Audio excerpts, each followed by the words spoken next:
On this episode of Local Film Talk, Nic Beery is going to give you some insights on how to navigate the film festival waters. To be the first to get this episode, you can subscribe to the Local Film Talk YouTube channel, or if you don't have time to watch, you can listen to our podcast on iTunes. Let's go ahead and start the show.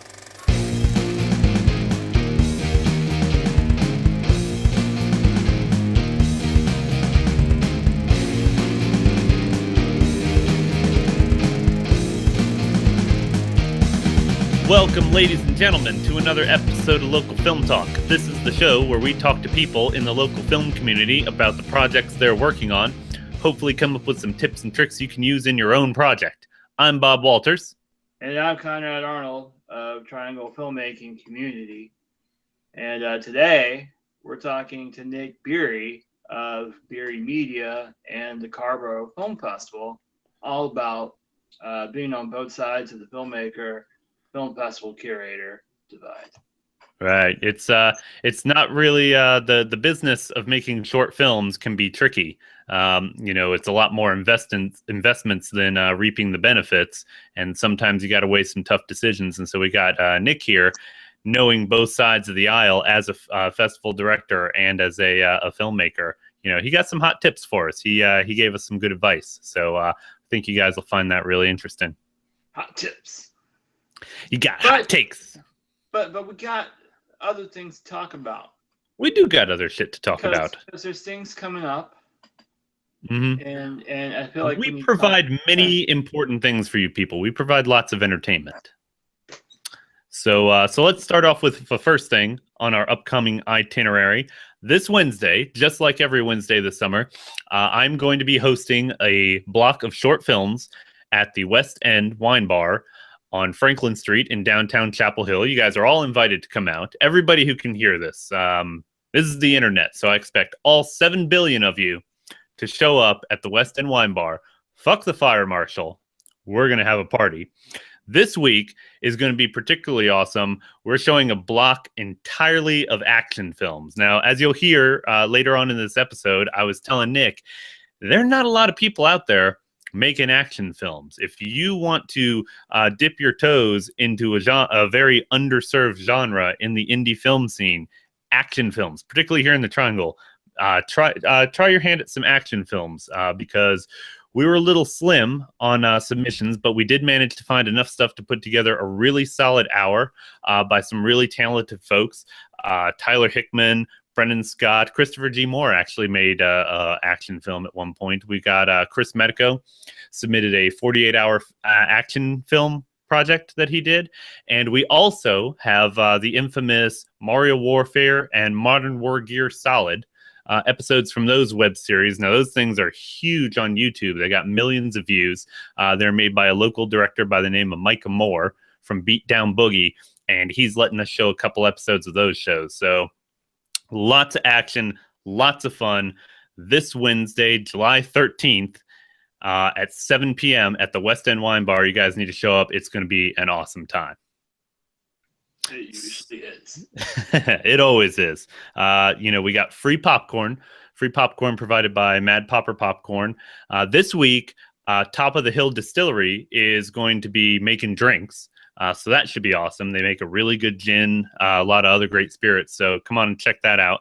And of course, my co-organizer and the lead bartender there, Eric Pruitt, will have some drink specials of his own. So yeah, definitely. It'll be a good time. Next up, I'll toss this one to you, is the TFC screening, Triangle Filmmaking Community screening coming up at the Cary Theater. Yes, and we are doing local documentaries this month. The event page for it should be up on the group soon. We have 4 local documentaries that we are screening. First of which, in no particular order here, we're going to be showing Recyclery, which was at CARRBORO Film Festival last year. We are going to be showing one by our guest tonight, Nic Beery, called Noah's Ark, Rebirth of a Jazz Singer. We are going to be showing The Last Bar Dance by Jason Arthurs, who we interviewed on here months ago. That's right. You can find out more about them looking up that old episode, the Last Barn Dance. I want to say that was back in the 60s or 70s for us. Yeah, yeah. It was a long time ago. Great But documentary, great doc. and it has some great music by Ari Fleischer in it. And also, we are going to be premiering a short documentary by Dean Garris called "Day in the Life of a Grease Goddess," which is pretty good.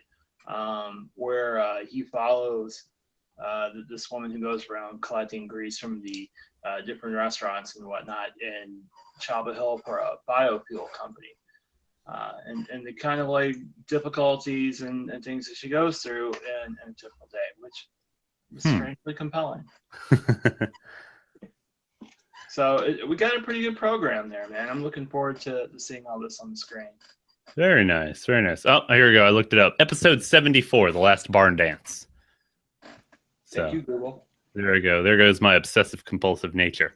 So next up on July 25th is the Rough Cuts event in Cary. Again, I'll throw that to Conrad because you have more experience with that. Right. People who are interested need to call the Cary Theater and talk with Connie DeGrazia, who is the organizer for this event that happens every 2 months. They are taking works in progress up to 20 minutes in length. And for those who are unfamiliar, because this will be the second time they're doing it, what they do is they screen everything on the big screen. There's a guy from Pittsburgh who is moderating any discussion. His name is Joe Parton, and he did a really great job last time. But they screen the work, and then people give feedback about what they just saw. And you can give Joe questions that you might have for the audience, like, you know, who did you feel was the antagonist of this scene, or how did the pacing feel, or, you know, was the music appropriate? Whatever you can think of. But you know, he also goes beyond that. He asks his own questions and opens it up. I thought he did a great job moderating it last time. And you know, and you and I, Bob, are going to have a couple of pieces in it. Mm-hmm. At least one, hopefully two, if things go according to schedule. I'm pretty sure we can get the second one in there. Okay. But yeah, so that should be pretty cool as well. They're free events, and it's a great way to connect with filmmakers, and, you know, just to see kind of like the rough edges that happen with a work in progress between when it's shot and when it's done. Right. And it's absolutely a great service. It can be really hard to get honest feedback. Your friends and family are obviously not going to want to hurt your feelings. So to be able to have an impartial audience, you know, give you honest feedback about your work is really invaluable. It's great that they're doing that. So I am looking forward to it. I've never been to one, but I will definitely make it to this one. Yeah. So speaking of great ways to meet filmmakers, on July 26th, Triangle Filmmaking Community Meetup. That's right, man. We're going to be in Durham. The location. Durham. Hashtag Durham. Durham. The location is still to be determined, but it's looking like it might be one. I don't want to say it and it not happen. So wherever it's going to be, we promise there will be alcohol being served. Yes. Possibly, probably food of some sort. You know, and it'll be a great chance to hang out. We got a lot of folks that come out. You know, last time, the last one we did was at Rally Point over in Cary, and there was probably 50, 60 people that came out. There was a lot of people there. You know, you got writers, you got directors, producers, actors, some sound guys came out. There was even a guy from the North Carolina Film Commission who came out. The Triangle Film Commission. Triangle Film Commission. Yeah, Rob from the Triangle Film Commission. He was a cool dude. Yeah, he had heard about our group and wanted to come out and see what we were doing. So, yeah, lots of cool people you can come and talk to. It's a great way, whether you know a lot of these people and are entrenched in the scene and just want to hang out with your buddies, or if you're new to the Triangle area and the filmmaking scene and you want to like figure out how to get something off the ground or who does what, you know, make some contacts, this is the place to do it. Yep. The biggest, freest gathering of filmmakers in the Triangle. I love it because we're getting to the point where about 30 people who show up I've never met before, or I haven't seen in a very long time, and that's awesome. Right. I like seeing it grow. I like seeing new people come in and immediately getting to know people who've been around for a little longer. That's the way it should be. It's awesome. Always need some fresh blood. So thank you to all the folks who've been coming out, and to all those people who are thinking about it. Welcome. Come on in. Water's fine. The water's fine. And last, yes, last but not least, FilmSpark, taking FilmSpark submissions. We are still taking FilmSpark submissions, and the final deadline is creeping up. We are in the late period. So it's $20 to submit right now. Whopping $20. Oh my God. Whatever will you do? We need to have a promo code at some point. Knock a couple bucks off for a weekend. I think if people keep their eye on the FilmSpark Twitter, there might be something. You never know. Or the FilmSpark Facebook page. Keep your eyes open. Yeah. Interesting things might be happening. But the final deadline is August 6th, so it's coming. Okay. We got a lot of great submissions, but I know there's more stuff out there, especially since I run West End Summer Film Series. There's a lot of good stuff there that would be eligible for FilmSpark that hasn't made it in yet. So I know there's a lot of great stuff out there, hasn't been submitted yet, and we are taking everything. Feature films, short films, documentaries, music videos, experimental stuff. We want it all. So if you have a film of any variety made in North Carolina, 2015 and up, 2014 and up, 14 from 2014 and up, go to our Film Freeway page and submit your film. It is a mere $20. Great for a film festival, I think. So go ahead and submit, and FilmSpark itself will be the weekend of September 15th. So go ahead and mark your calendar, because it's going to be a great time. But that pretty much does it. Knrad is speechless, which means we are at the end of our little spiel. What do you say we get to our conversation with Nic Beery? Let's do it. Let's do it. So we thought it would be interesting to talk to you. We've been doing a lot of talk about festival organization and stuff lately. You obviously have been doing the CARRBORO Film Festival for about 10 years. And Knrad and I recently had an interesting issue come up, and we thought it'd be interesting to get an opinion from someone who's been in the game for a while. Just to get a perspective, both a filmmaker's perspective and a festival director's perspective on how all this stuff works, and depending on which side of the equation you're on, what's the best decision for you to make. So we hope you can share a little insight with our audience. Well, I think go ahead, Knrad. I was going to say, I think we should actually say what the situation is. Because we already know. I was just giving the general intro, but So to answer your question, I'm all for it. End of show. All for it. Okay. Can just read our minds. Yeah, right. Concentrate real hard, man. And whatever you're hearing us think, Nic says yes. Yes. So what we wanted to ask you, so first of all, go ahead and give the people a little bit of your background. In addition to running the CARRBORO Film Festival, you also run Beery Media, your production company, and on the side you make a couple short films. Give people a little bit of your background, your credentials for this conversation. Well, you just did a pretty great job of it. I was moving my mouth and letting you say it.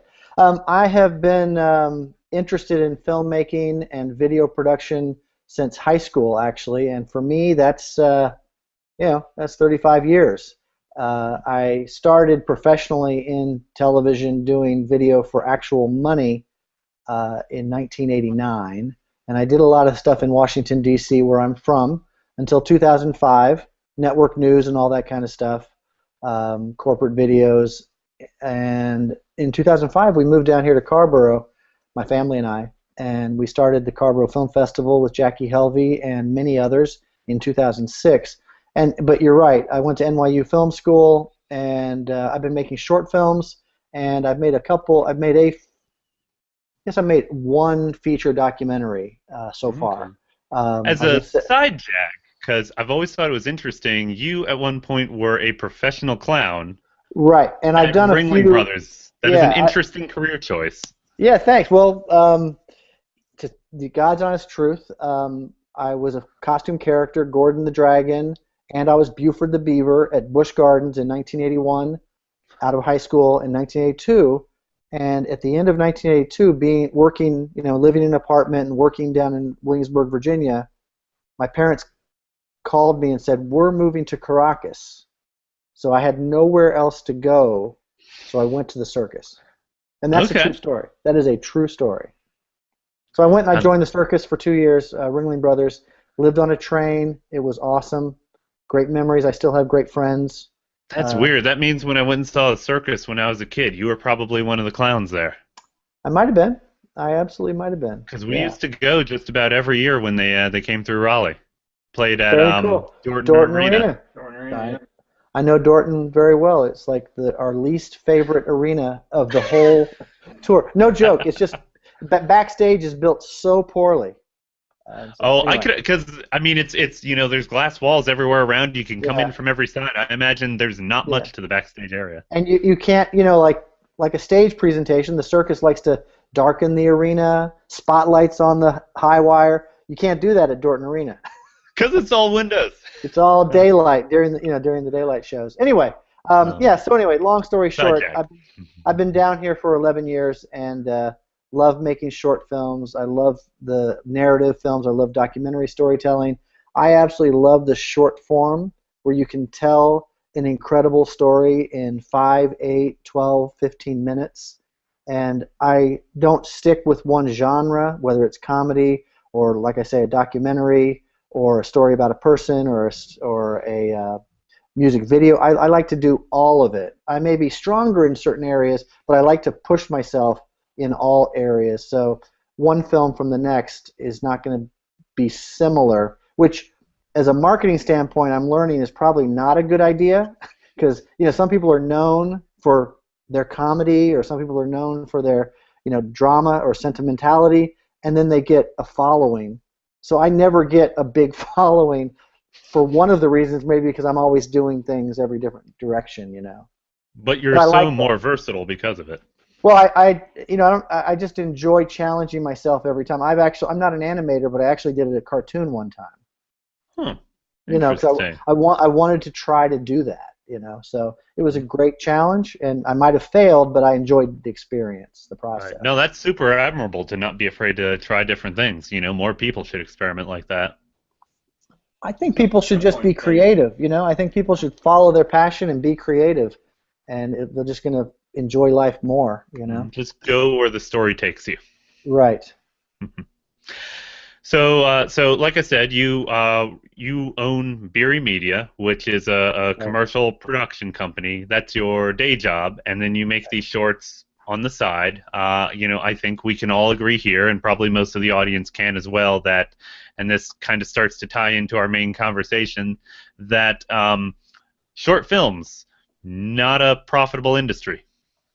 It's very hard for a short film to get traction, to get any kind of distribution. If you know of any, let me know. But right, comment section below, people. If you know how to make money on a short film, tell us. I think I think filmmakers, we're all different, just like we're all different humans and have different interests in everything. Short film form is something that's, for me, a passion that I want to do. It costs me money. The cast and the crew gets paid either nothing or very little. It's a lot of energy and exertion. If you're on a bowling league or if you play in a band on the weekends at parties, you spent more money on your guitar and your amp and your picks than you are going to make on the weekends, but you do it because you love it. And that's why I do it. And other people do it as a stepping stone. Here's my film, which is a kernel of an idea, a short, to go to a feature, or to show someone that I can direct, or to show his people that I can act, and so you should hire me for a TV show, or get me an agent. and those are all, every one of those things is extremely valid. And so there are many, many reasons people make short films. But to answer your direct question, most people do not make a short film with the idea and successfully get a return as a business financial investment. Right. I'll throw that to both of you guys. You know, like you said, a short film is most likely, any success story with a short film is about how that short film brought you the opportunity to do something else that was profitable. Maybe it's a feature, maybe it's a TV show or whatever, but the short film itself didn't reap financial benefits. Can either of you guys think of an example of a short film that actually made somebody money? I can't. Kung Fury, 35 minutes, Netflix. They made a bunch of money on Kickstarter. That was a great film. That was a great film. I mean, Yeah, That's a good example. that's definitely an outlier, but Yeah, no, Right. there are some, and I can't remember the one about the English film that was all night long in a grocery store. They made a short and then they made a feature out of it. So, you know, again, there are things that do grow from shorts to features, and that's one idea as well. But again, it's a way to show off your talents and your ideas, maybe to go to the next level with your career.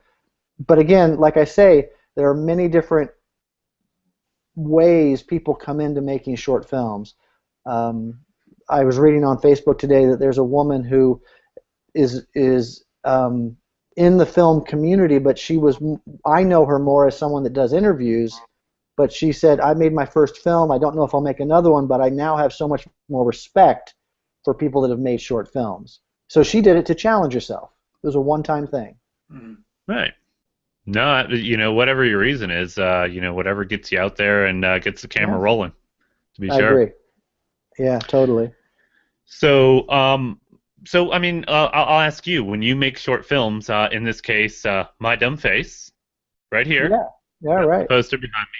Love it. When you make a short film, what is your, aside from trying to challenge yourself, what is your goal as far as getting it out there? Do you just say you're going to try to get in as many festivals as you can, or do you have like an online goal? Yeah, I'm still kind of a traditionalist, meaning I'm probably maybe a couple years behind the curve. But you know, I'll submit it to 20 or 30 festivals, however much money I have to submit to the, you know, $10 to $80 festivals, from the biggest festivals down to local wonderful festivals run by people that are passionate about presenting your film and appreciating, getting an audience that appreciates your film, and everything in between. I'll just submit. Like most people, they don't get into all festivals. That's a whole different discussion about how film festivals are curated and programmed. It's extremely challenging. As a guy that is on a committee, so many films get left by the wayside. Themes start to rise to the top. Therefore, great films that maybe are not in that theme don't get picked, but they were awesome, you know, and others do. So to answer your question, as far as My Dumb Face is, you know, I'd love to get it into 10 or 15 festivals. I'd love to then, at that point, open it up on Vimeo, possibly YouTube, and make it free for everybody, and that's success to me. You know, if it wins an award, that's awesome. That's a subjective thing as well. So as a guy that's part of running a festival, I'm not a huge fan of awards, because I think all films obviously are subjective, and you know, if you're going to start picking awards, you know, Bob, your favorite, and Knrad, your favorite, and my favorite might not be the same film, and therefore what happens is we compromise on who should win, and each one of ours absolute favorite film might not get anything. I gotta agree with you on the awards thing. I'm not a big fan of awards either. I feel like it's art. It's very subjective. You know, the audience is gonna like different things than the judges like. You know, but it seems that it's come to be expected. You know, everybody wants whatever award they can get. It's absolutely a good feeling, and like anything, it's a boon for the film itself. it's something to say award-winning film. Mm-hmm. Great. I mean that's a market. To be honest with you, that's a marketing tool. Mm-hmm. I'm not in this to market. I'm honestly in it to make a film with my friends that is the best film and try new things and be excited about that. And hopefully people will like it, but really if everyone hates it, that's also kind of cool. And I don't mean that in a way like, oh man, I make sucky films, aren't I great? I don't mean that. I mean, we did the best we could. We might have failed, but we tried. Right. Well, Conrad and I were talking about this it was 2 weeks ago, when the two of us were just yammering. We had just shot a short comedy film, and we were kind of talking about how, you're talking about how films are subjective. Comedy, more than anything, is completely subjective, and it's that almost makes it it can be really hard if people reject your film, they say it's not good. But the nice thing about a comedy is if people don't, obviously if people don't laugh, that could be a problem, but you can always write it off as maybe it's not their type of humor. So right, very true. Depending on the crowd. If you show it to, if you do 10 different screenings and nobody ever laughs, you may need to go back to the drawing board. But if you show it 3 times and 2 of those times it kills and 1 time they don't laugh, you're like, maybe that group just didn't get it. Well, the other thing that's interesting, I made a film that was a comedy years ago called Ben Pickle, and I am aware of some judges saw it online at a for a film festival, and they told me later, they said, it really didn't make me laugh much, but when I saw it with an audience, we all laughed. It was incredible. It was like watching a different film altogether. Mm-hmm. I'm like, yeah, that's what the great thing about a communal screening at film festivals is. It's much better than watching something by yourself online. Right. I forget what that's called. There's a name for that effect, but, when you sit at home and watch a comedy on Netflix, you might chuckle once or twice, but the same thing, you see it in a movie theater with 300 other people, you're all going to bust a gut. Yeah. So as someone who runs a festival and also does short films, obviously, like you say, you make your film. When you make a film, you're just trying to stretch yourself and tell an interesting story. There are a lot of people, when they make a film, they are paying attention to what's going to sell in a lot of cases. I guess that's more with features, but you're always hearing people say, oh, you should try to get a couple name stars in your movie because that's going to make it easier to sell, or, oh, this genre plays really well overseas, so it's easier to sell. As someone who programs festivals, when you do your short films, do you ever think, I need to remember to do, as a festival director, I know this is something they look for, so I'm going to try to lean into that a little bit? Well, I'm well aware of it. I do think about it a lot, but I don't make my films to chase that at all. Mm-hmm. Personally, I don't. But I do know that as a guy that's judged films now on our 11th year, we never have enough comedies. Mm-hmm. So, that's open. That's everybody, I think, knows that if you can make a good comedy, it's going to have a exponentially better chance at getting into a lot of festivals because we always have a shortage. There are a few themes that are always in first or second or third time short filmmakers. There's always the Twilight Zone type episode. There's always the she's not really there. People might not realize it, but everybody makes one of those films. Everybody. It's always one of their first films. And so we've seen that. We've seen all that. And don't make that film, people. It's been done. I'm not saying don't make it because there's really only like 7 or 8 storylines out there in the world. Make it the best you can. I'm just saying comedies, there's always a shortage of comedies. So. Well, in doing the West End series, and Conrad, maybe you can speak to, our submissions for FilmSpark. I agree with Nick there. We haven't gotten a lot of comedies to FilmSpark, but when I do the West End Summer Film Series, we're doing 14 different nights, and I try to give each one a different theme. And I can tell you, just by looking at some of these different themes, there's some stuff that there are tons of. Always plenty of drama, lots of relationship stuff. Actually, surprisingly, considering how much people complain about it, there's a lot of female-led films out there, which is great, fantastic.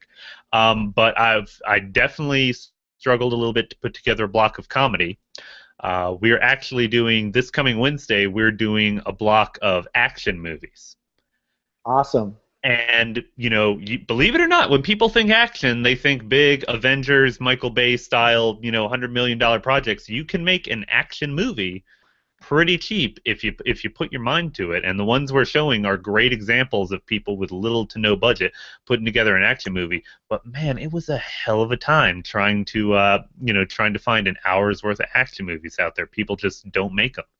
So and that is, again, to off to what I was saying earlier about stuff that plays well overseas, action stuff needs very little translation. So if you want something that is not being done a lot and has broad appeal, action movies is one there's not a lot of. Also, animation, I found. We got a lot of animation from the North Carolina School of the Arts from student projects. But once you get out there, people out there on their own don't do a lot of animation. So, Conrad, what are some things that you wish we had more of in FilmSpark? Definitely comedies. But I love comedies. And we just not very much of it. We didn't have very much of it last year either. Right. Other than that, honestly, experimental. I love experimental film, and we don't get enough of that. I guess there's not enough art schools around here to up the experimental. Right. Well, and depending on your audience, that can be a tough sell, depending on who you want to come in the door. There's a couple festivals in Durham that are doing nothing but experimental films. There's Strange Beauty. And then there's the other one run by, I think, two brothers that used to be the Unexposed Fest. We interviewed the Smith brothers a few months good. Yeah, they were on an episode a couple months ago. They're great guys, and they do that every. We're going to talk about how great they are, and then we're going to fuck up their dates. If you go to their website, oh shit, I got the tab right here. I got it right here. Unexposedmicrocinema.com. Is their website, and you can go there, and they do screenings like twice a week. I think it's Fridays and Saturdays. They always have screenings going on. So if people are into experimental films out there here in the Triangle, I definitely recommend checking them out. They're right down the street from Ponysaurus in Durham. So you ever been there, Nick? I have not. I'm waiting to get there. I'm looking forward to getting there. It's a cool little place. My favorite is, and I was telling Conrad about this, I don't know if you've been to one of those nights, but like once a month they'll have a night where they'll have a band play live, and on the screen behind them, they'll take a bunch of experimental films and edit them into a music video. So it's like experimental film music video behind the live band performance, and that is super awesome. Sounds great. Yeah, I went to a couple of those, and those were great. So, yes, unexposedmicrocinema.com. Everybody should check that out. So I guess we'll go ahead and get into the main topic of discussion. I'll let Conrad lay down the background story because you were the one that actually got the email. And like we had said ahead of time, we don't have to give any names or drag anybody through the mud, but just explain the situation, and we will discuss. Well, it's all about this shady film festival. It rhymes with CARRBORO.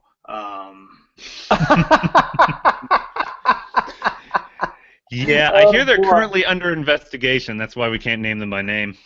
No. We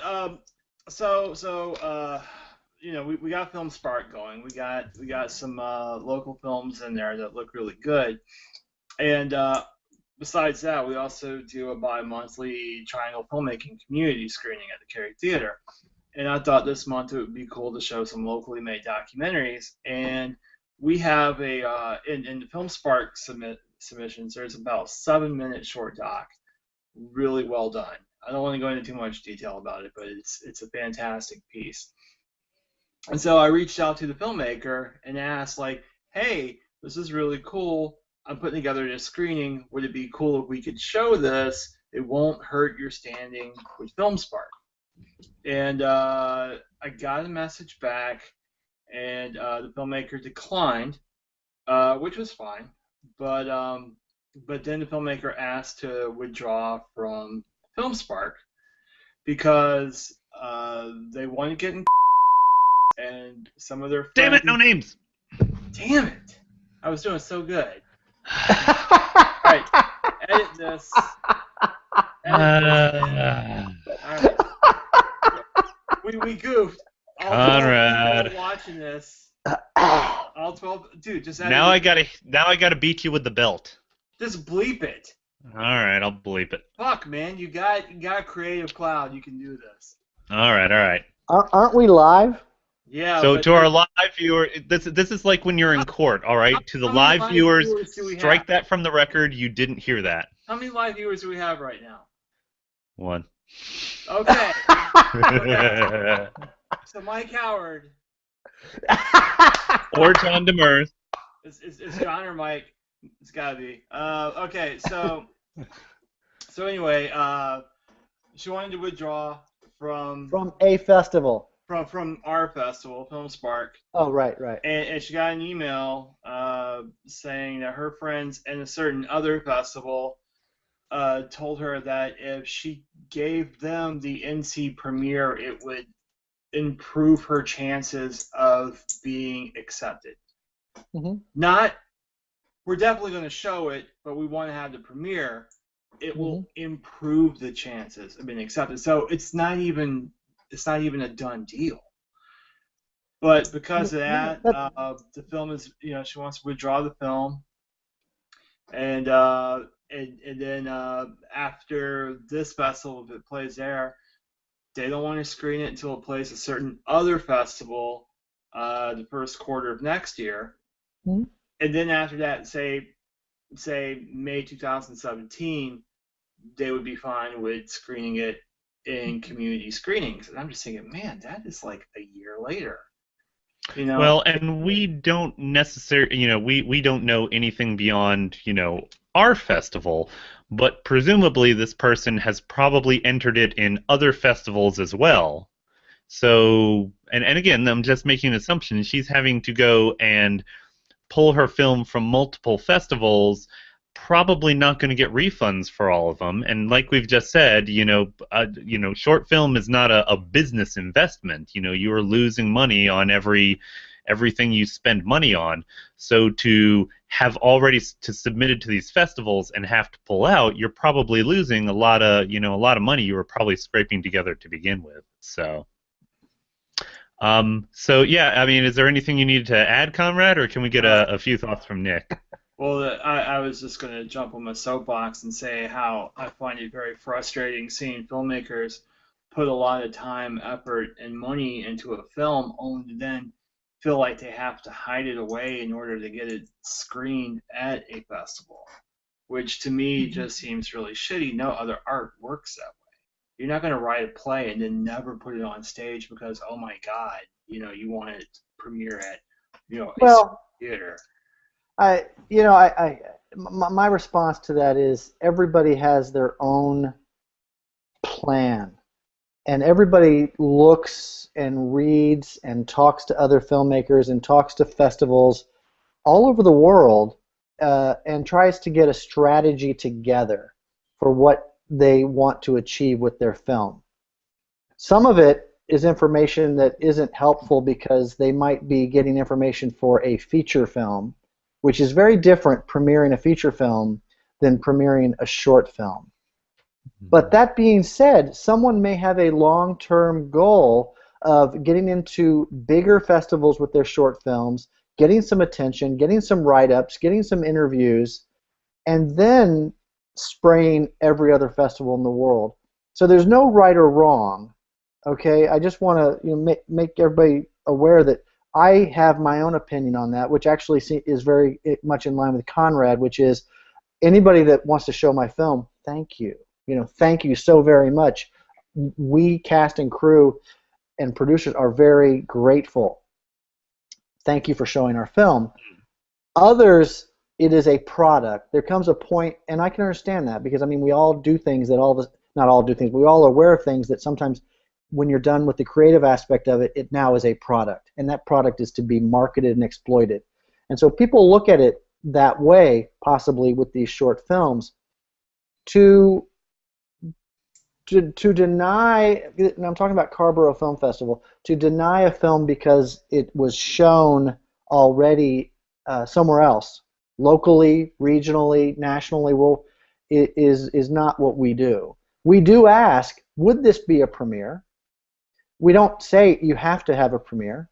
We do ask, if you get accepted, please do not show your film within 3 weeks in the Triangle area, because we want to promote you and the festival together and build excitement. I want to go see a film, and if you can see that film the week earlier at down the road somewhere else, then it kind of takes the shine off of what we're trying to do.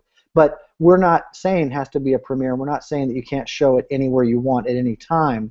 So there's many, many different ways to look at things.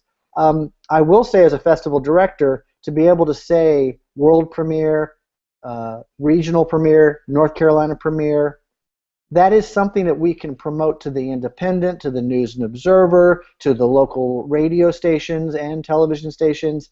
And it's like the only place you're going to see this film that might have shown, that has never been shown before or won an award at Sundance, for example, is at the CARRBORO Film Festival. Well, that helps market the festival. So I'm trying to tell you that there's, you're looking at it from both directions. A festival can do whatever they want. I mean, that's why there are gay and lesbian film festivals. There are women-only film festivals. There are African-American film festivals. There are comedy festivals. There are horror festivals. It doesn't have to be all-inclusive. It can be exclusive. And so it's like, we only show premieres festival. Okay, great. Good. Right. That's your festival. And if that works for you, great.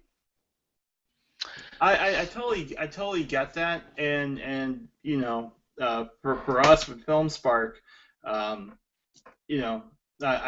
completely get it. If we had something that was a premiere, we would be trumpeting it, because I don't think anything we show is a premiere.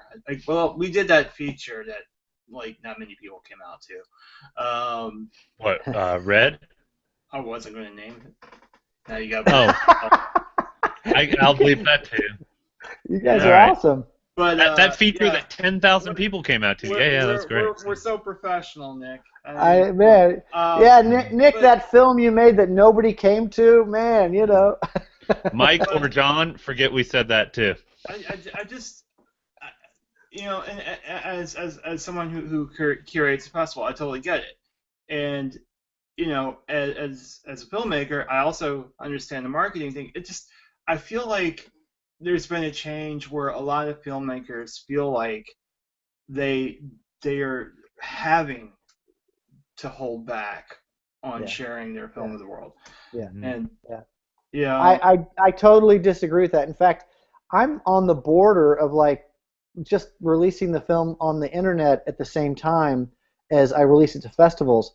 Last time I checked, which was like a year and a half ago, 60% of all festivals have no problem if your short film is already online. That used to be a thing. Oh no, that's a taboo. Do not have your film online until it's done the festival run for a year or 18 months. And it's like, no, not at all. You can see it online. Come see it as well at the theater, at a film festival. So there's just whatever works for you. Let's face it. If somebody, let's say Spielberg, calls you and says, Knrad, Bob, I want to show your film out here tomorrow night in LA. And you're like, oh, but I can't because I gave it premiere status to another festival. What? It's ridiculous. Right. Of course you should show it. Absolutely show it. Well, I agree. It's again, since there's not a really. So wait a minute. I should have told him okay. Yes. Oh, did I? Oh, I shouldn't have brought that up. But you didn't email me about our film that Steven Spielberg wanted to show it. You just said no. We're just gonna show Team Phil, man. Oh man. I was like, no, we can't. Because we're premiering it at FilmSpark. That's right. I forgot. Well, the whole thing, Nick, about my 2 cents on this whole thing is. And again, I have never tried to submit anything to the film festival in question, so I don't know what their form looks like for entering. But like you said, film festivals, a lot of them have their own unique criteria. FilmSpark, for example, we're interested in local stuff. So we have right there on the front of the page, we're looking for North Carolina films. Don't submit if you're from another state or another country. So, we give people some warning about what the criteria is. So I don't know in this other festival's case if there was something on the front page saying, we're looking for premieres or that kind of thing. That's between the filmmaker and what they read on the page. I'm also a little I don't know what the word is, concerned, but the idea that they would have this filmmaker go and pull their films from the other festivals, and it will improve their chances of getting in the festival. It's not a guarantee. Hey, we want to show your film.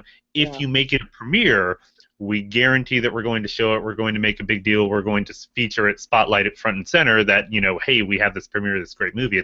It improves your chances. So this person is definitely taking themselves out of multiple film festivals for a chance that they get into this one, and there's a chance they end up with nothing. Well, it happened at CARRBORO one time. There was a great feature film when we started doing features, because we were historically short films. Now we do features and shorts. It was a great film. It was made by a guy that has made many really good indie films. It starred somebody from one of the NCIS TV shows.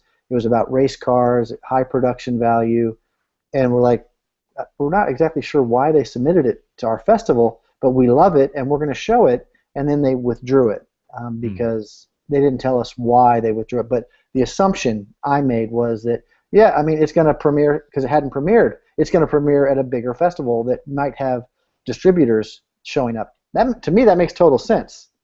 That makes total sense. I think the festivals down here in North Carolina, there are big ones and there are medium ones and there are small ones. I don't think any of them have distributors to the degree of Cannes or Sundance or Toronto or True False or South by Southwest.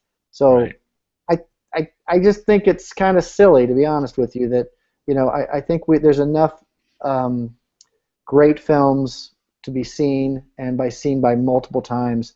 The odds of someone seeing a film at CARRBORO and at 2 other film festivals in North Carolina, unless they're a film festival junkie, is very slim. Right. No, I agree.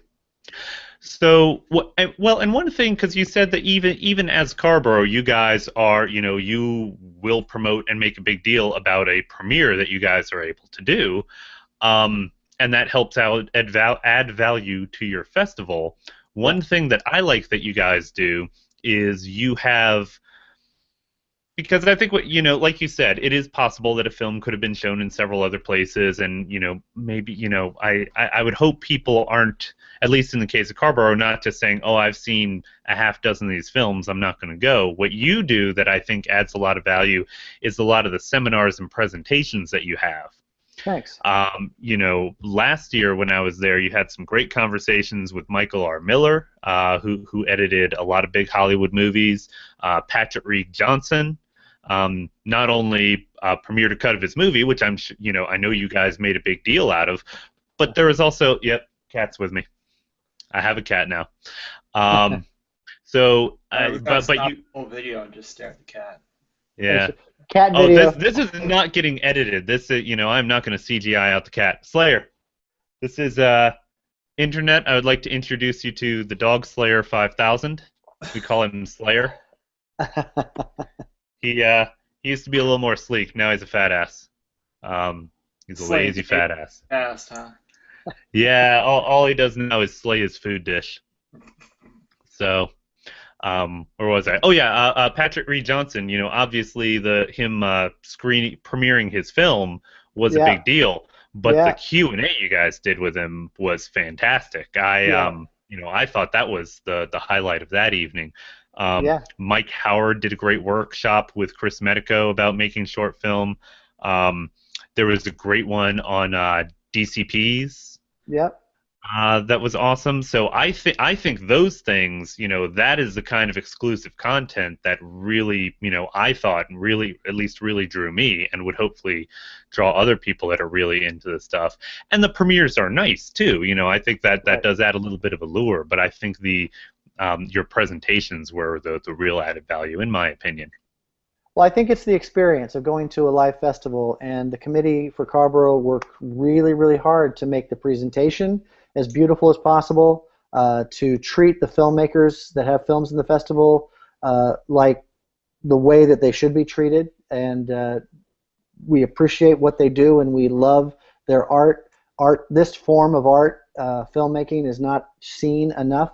Music is, which I love music. Art that hangs on the wall, pottery that sits on your table. You see that in a lot of places, but you don't walk into a diner and look on the wall and see 18 movies going on. You might see 18 TV screens with sports, but you're not seeing these independent, edgy and incredible films. And so our goal is to show them off and to promote the fact that anybody can make films, and that's why we have these workshops, to have filmmakers learn a little more, have beginning filmmakers learn that they can do it as well, and to talk to people that have been in the business for a long time and are giving back now and answering your questions. They're right there. They're human. You can talk to them. You can ask them absolutely any question. I love talking to Michael R. Miller, who did edited Raging Bull and Manhattan and many others. And I asked him, one question, and I was like, yeah, this is a good question. He's going to say, yeah, Nick, you're so smart.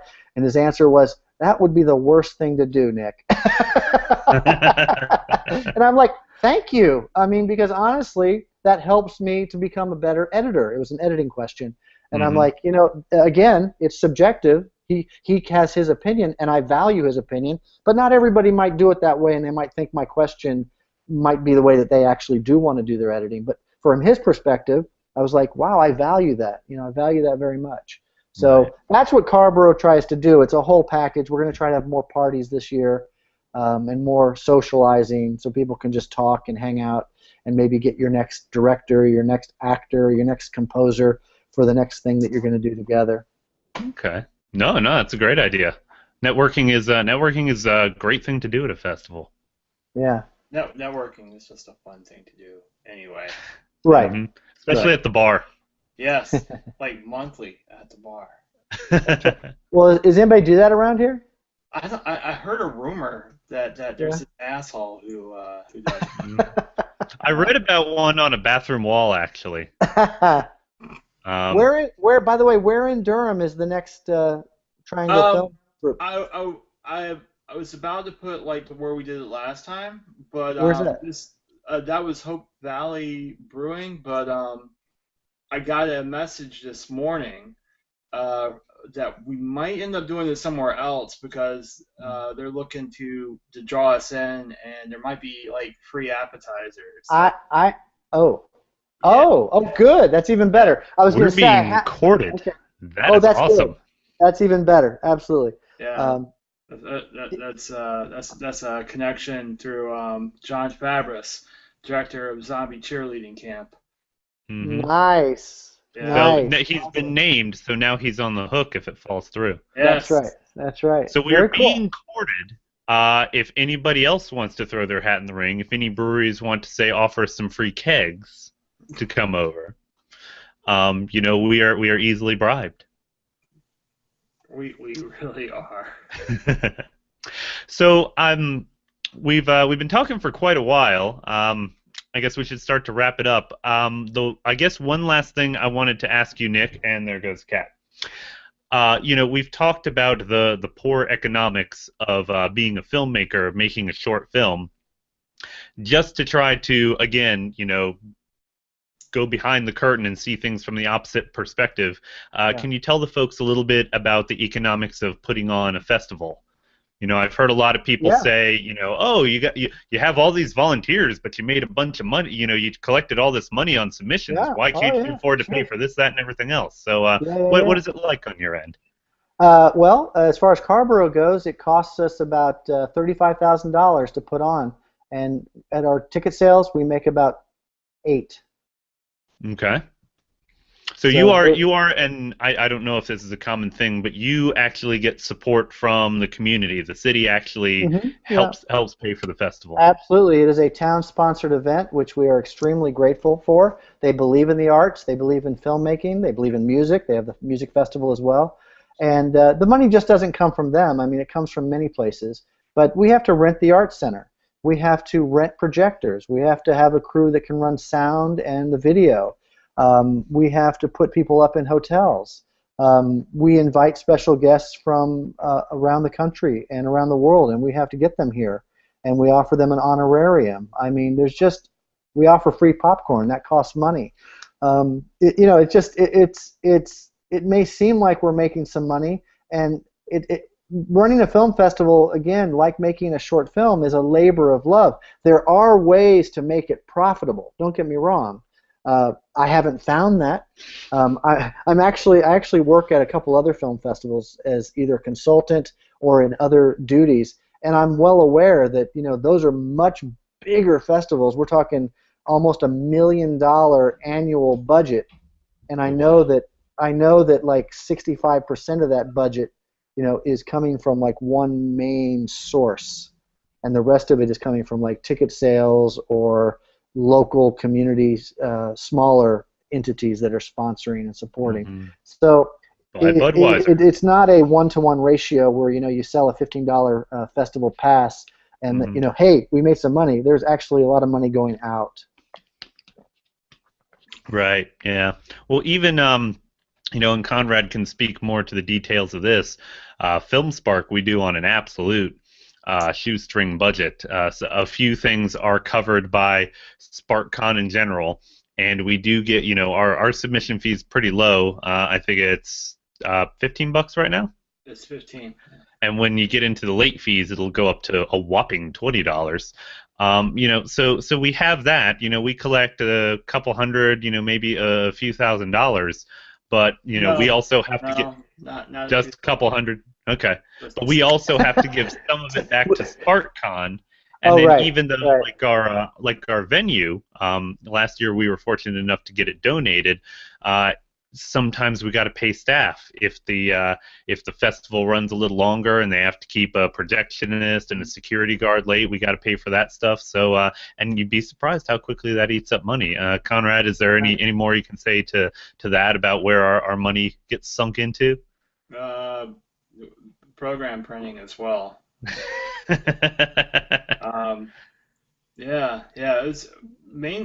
a lot of it rolled over to this year because instead of using the film festival funds, I just paid for the venue out of my own pocket, like a chump. Right.